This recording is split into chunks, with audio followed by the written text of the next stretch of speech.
Evolução em Dois Mundos, pelo Espírito André Luiz, psicografia Francisco Cândido Xavier e Valdo Vieira. Capítulo 19. Alma e Reencarnação. Depois da morte.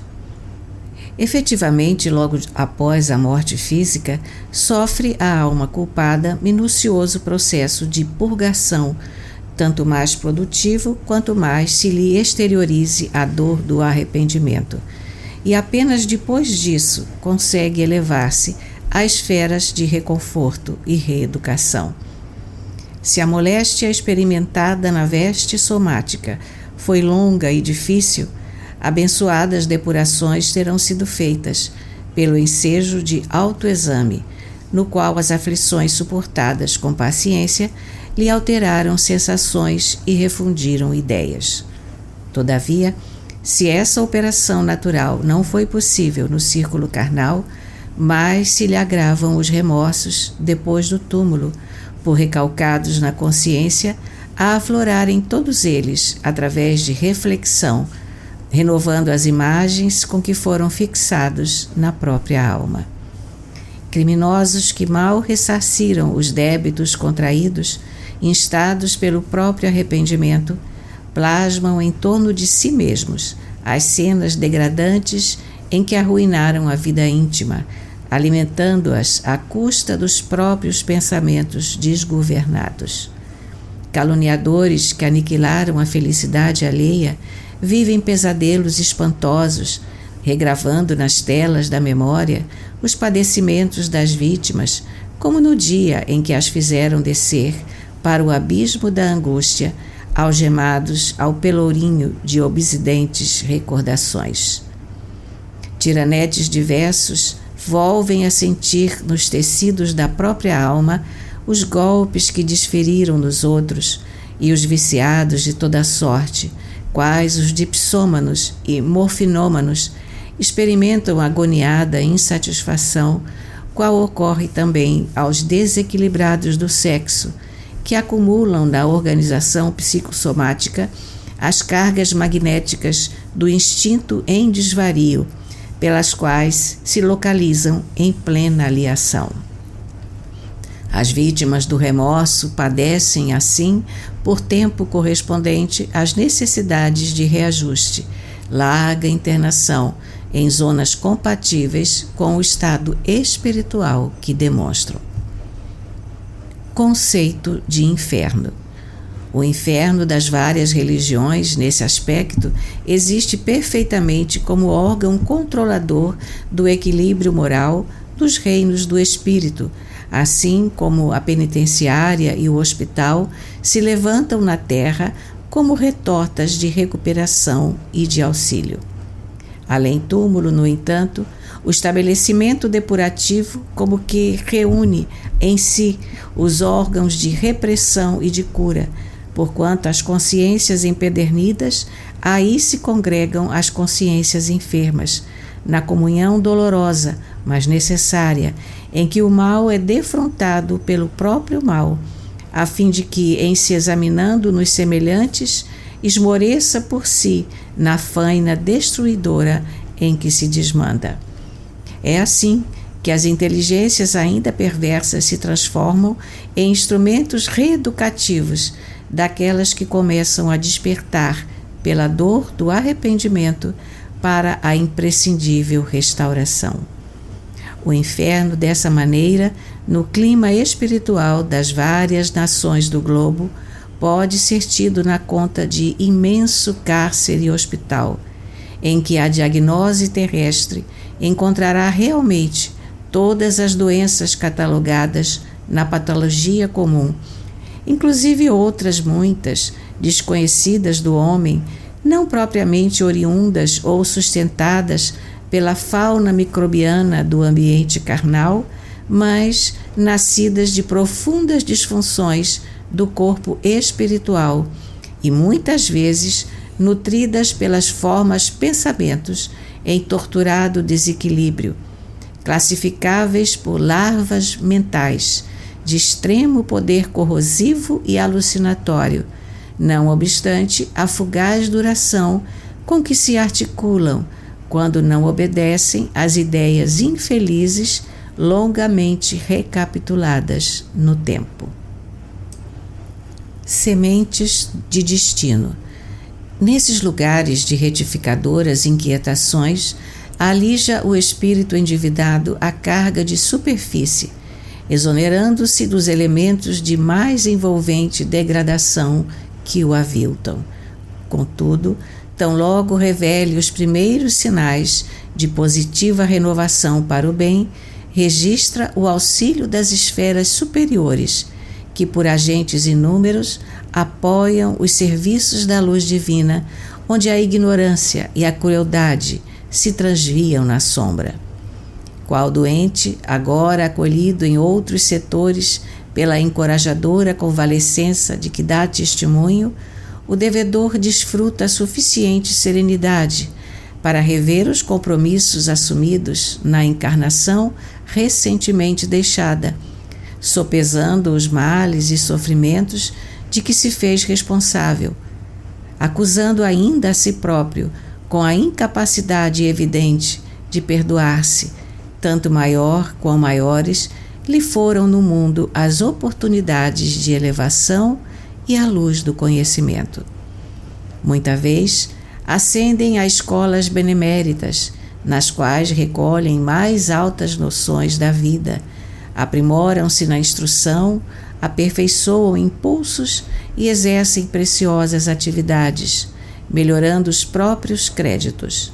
Todavia, as lembranças dos erros voluntários, ainda mesmo quando as suas vítimas tenham já superado todas as sequelas dos golpes sofridos, entranham-se-lhes no espírito por sementes de destino, de vez que eles mesmos, em se reconhecendo necessitados de promoção a níveis mais nobres, pedem novas reencarnações, com as provas de que carecem para se quitarem consciencialmente consigo próprios.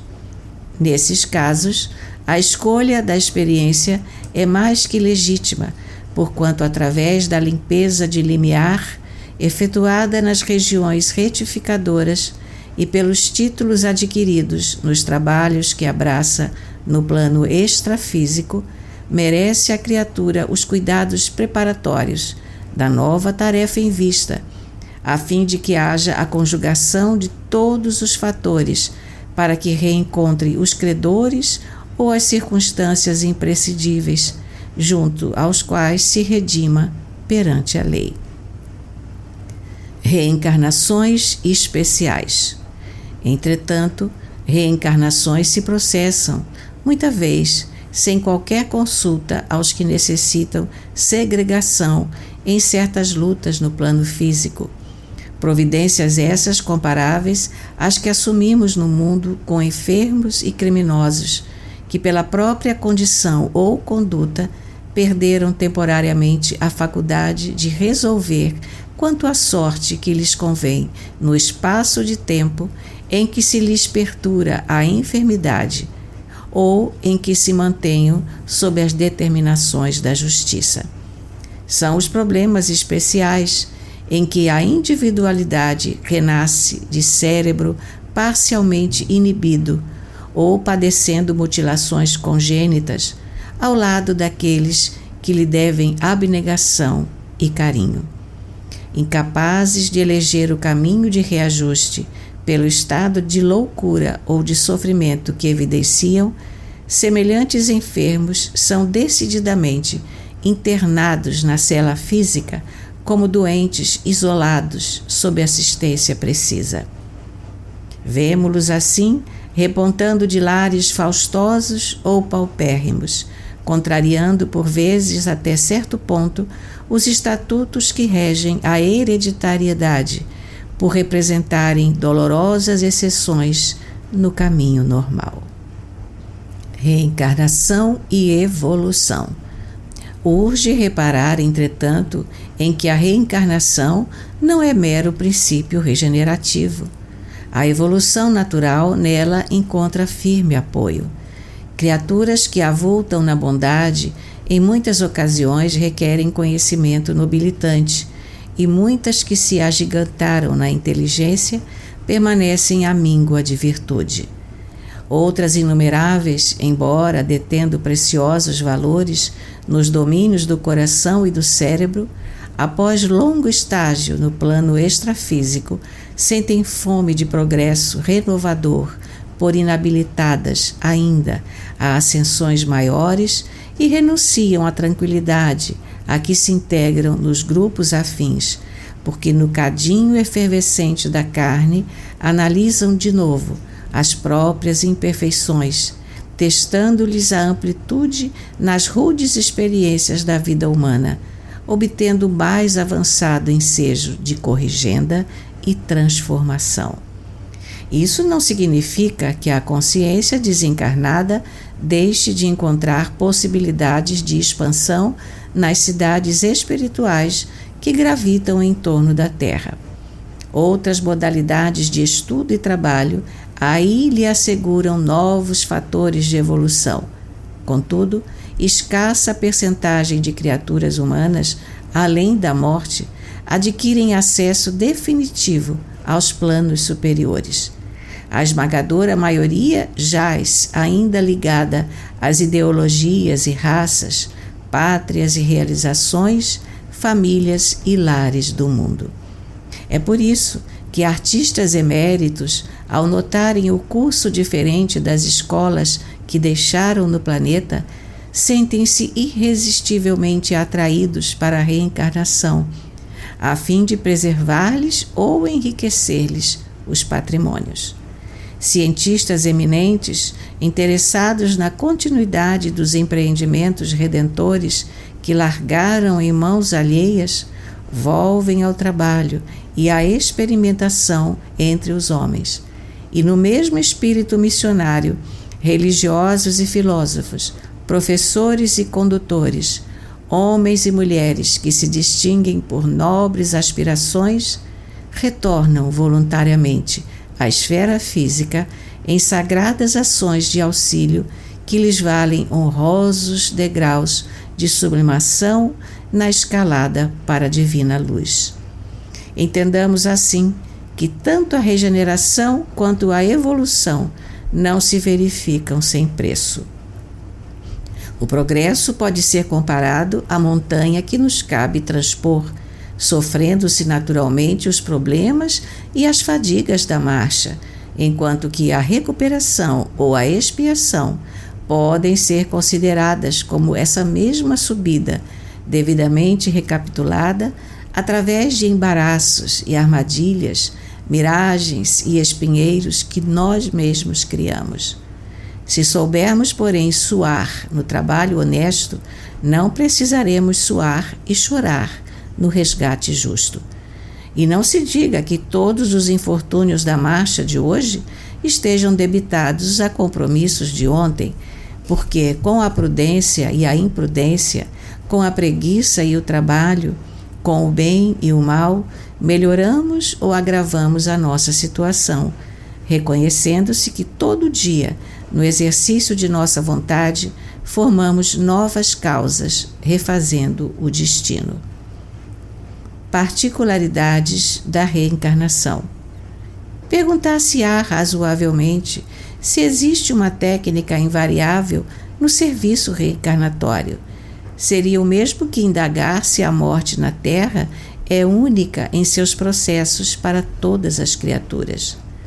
Cada entidade reencarnante apresenta particularidades essenciais na recorporificação a que se entrega na esfera física, quanto cada pessoa expõe característicos diferentes quando se rende ao processo liberatório, não obstante o nascimento e a morte parecerem iguais.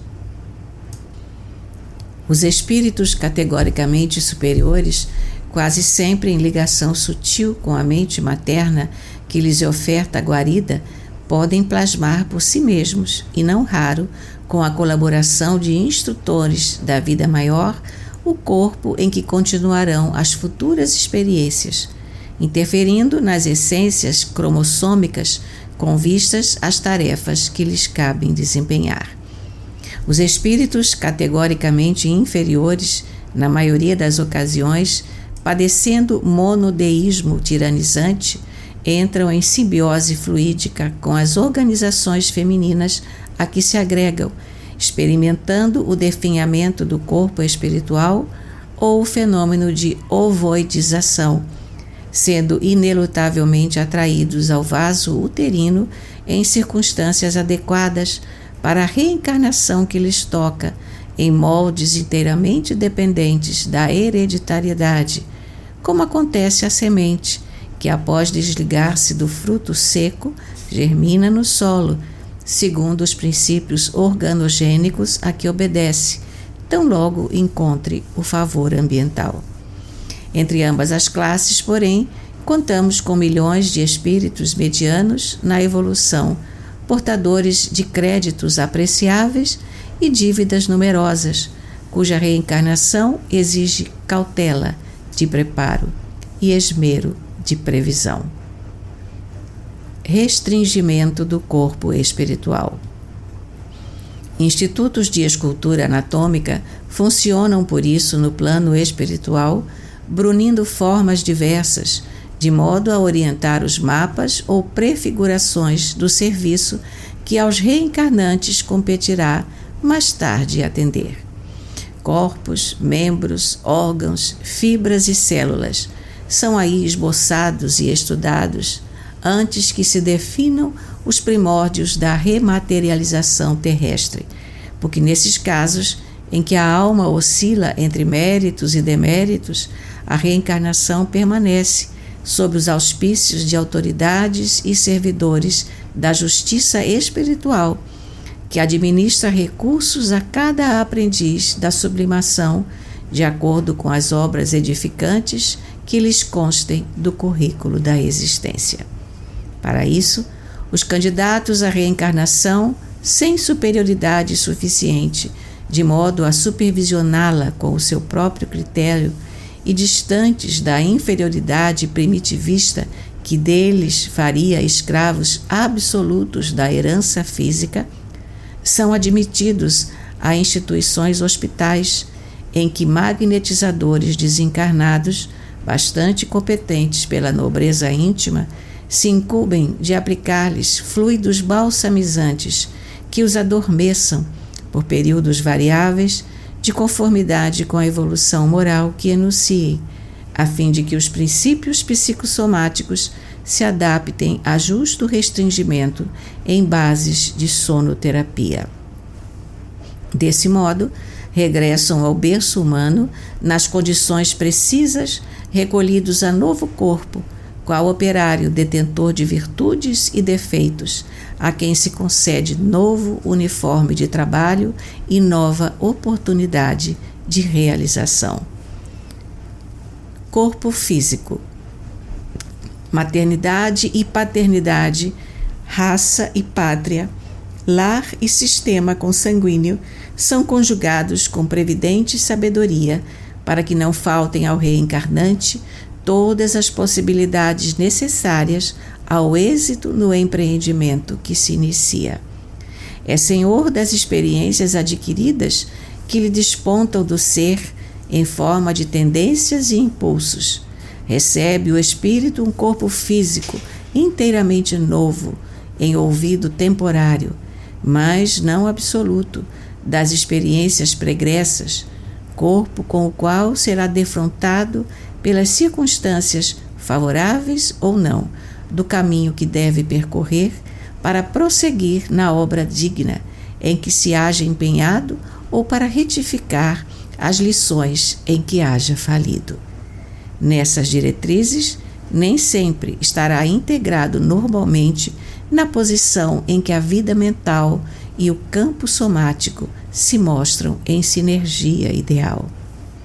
Às vezes, deve sofrer mutilações e enfermidades benéficas, inibições e dificuldades orgânicas de caráter inevitável, porque de aprendizado a aprendizado e de tarefa a tarefa, quanto o aluno de estágio a estágio para as grandes metas educativas, é que se levantará vitorioso para a ascensão à imortalidade celeste.